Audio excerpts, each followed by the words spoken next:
Good afternoon, everybody. For those of you that saw our video that we made about 8 days ago here at Cane Wood in Weymouth and in Dorset, we're now doing a follow-up because things have got so much worse. So we're here now at the kind of, I suppose, the back end of the wood with Cane Down Golf Club behind us. Cane Down Golf Club was actually founded in 1896 and it is the birthplace, considered the birthplace of the Ryder Cup, interestingly enough. But the wood was here before the golf club was actually founded. So you can see that this is a very old wood, and I've got maps going back to 1886, and I'm sure earlier than that the wood was in place. So I'm going to take you now further into the wood on the public footpath. So here we are at the beginning of May, and this little tiny corner of the wood is full of bluebells. There's wild garlic in this wood. Beautiful ancient beech trees. It is absolutely stunning. What you'll see next is a little roll of beautiful pictures of Cane Wood and some of the stags and the animals that are in there.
So here you can clearly see what is absolutely Armageddon for the wildlife and the trees. It is total and utter destruction, and this isn't all of it. It's going to carry on right the way through the wood.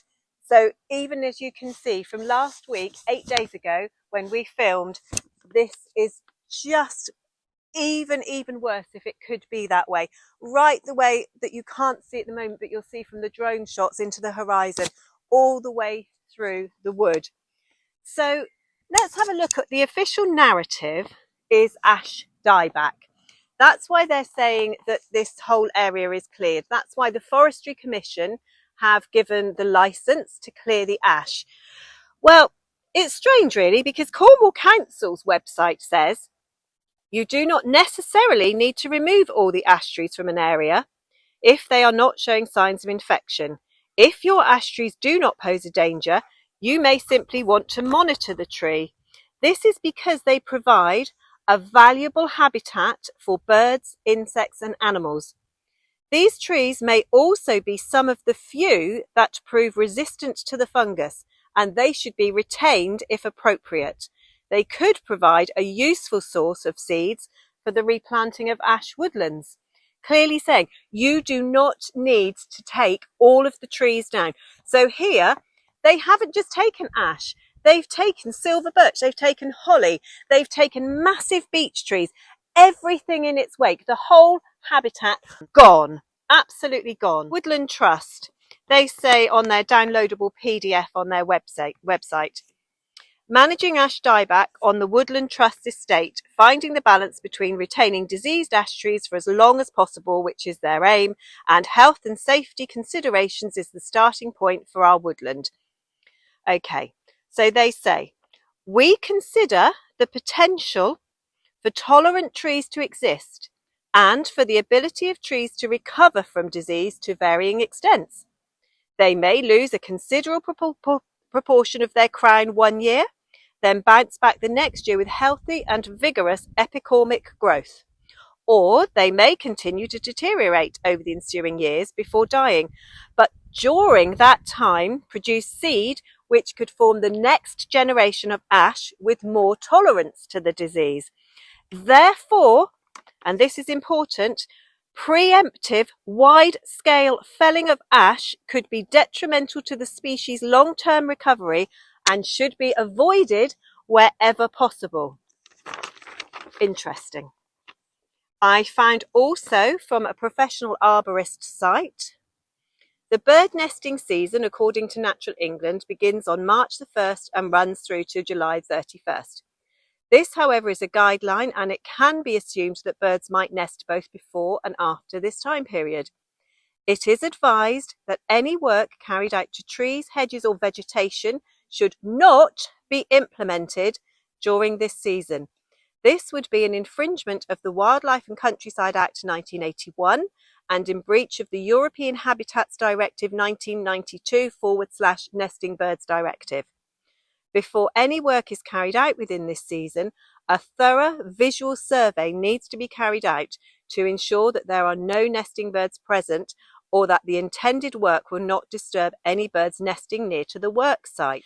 Now, we would like to know, because the Forestry Commission have given licence for this Armageddon, so we would like to know, when did they carry out their survey?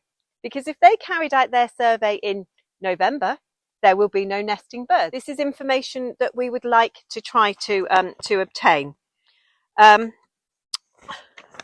I've actually got some other people with me today who feel the same way as I do, and I can say that there are hundreds and hundreds of people that are saying about how awful the devastation to this wood is, and how sad they are.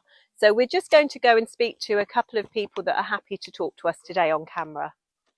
So Nanda, thank you so much for coming. You're a local resident, and how do you feel about what's going on here? Yes, I live locally and I'm really angry about what's happening up here. The Forestry Commission gave a licence. They advised against felling in the breeding season, and we can see quite clearly that the owners have totally disregarded this. I wrote to the trustees to express my concerns, and they've not even had the courtesy to reply to me. And to me, what is so upsetting is that cane wood is not just a collection of trees, it's a living ecosystem that provides habitat and sustenance to countless species of mammals, birds, insects, etc. And the owners may well be acting within their licence and the law, but what are they doing by felling hundreds of healthy trees at this time of year when wildlife is at its most vulnerable? Morally, it's wrong, unforgivable, and they should be ashamed of themselves. We're all very interested in what you're going to be doing with this land and the rest of your land, and we will be observing very closely what your plans and actions are for replanting. Thank you. We all agree. And Janice, how do you feel about this?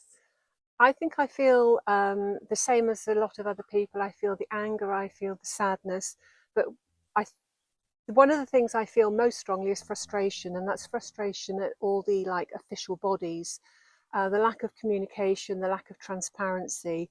At the end of the day, all of the organisations that we have been in contact with are answerable to the public. You know, we pay money to them one way or another. Lack of communication, in particular, I have emailed twice to one organisation and they haven't replied back at all. I just find the whole thing is devastating. It's devastation, it's vandalism, and one of the other words that came into my mind was how nefarious it all is. It's affecting everything. It's down through the food chain. Whatever's on the ground going up to the birds, it's gone. And I think Nanda said it, somebody needs to be answerable. It's probably too late at this stage, but we are going to be keeping a very close eye on the woodland in the area if it's in the same ownership. Thank you. Yeah, absolutely. And Rainbow, you'd like to say something about the wildlife? Yes, please. I am so disappointed to see what they're doing to this beautiful old wood.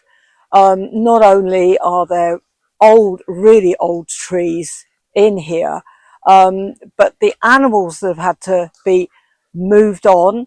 There were badgers here, as they knew as well, because they did write about that. They've probably gone now. They will have been having cubs at this time of year. Foxes as well. Squirrels were running everywhere, not knowing what to do. I did actually, on an app I have on my phone, I recorded the bird noise on the east side. I walked down, all the way down, and there were about 22 different species of bird.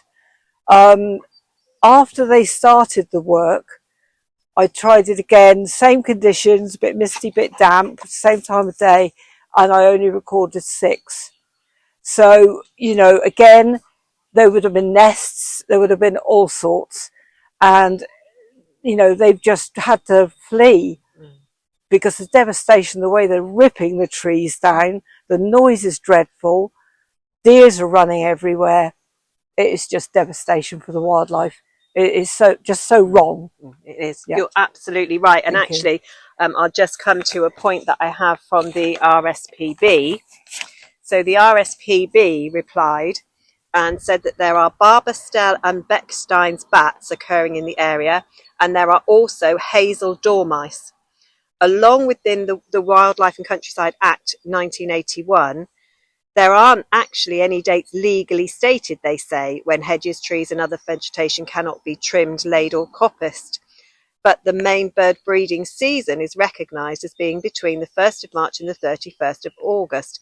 Therefore, the risk of committing offences under the Wildlife and Countryside Act is increased between these dates.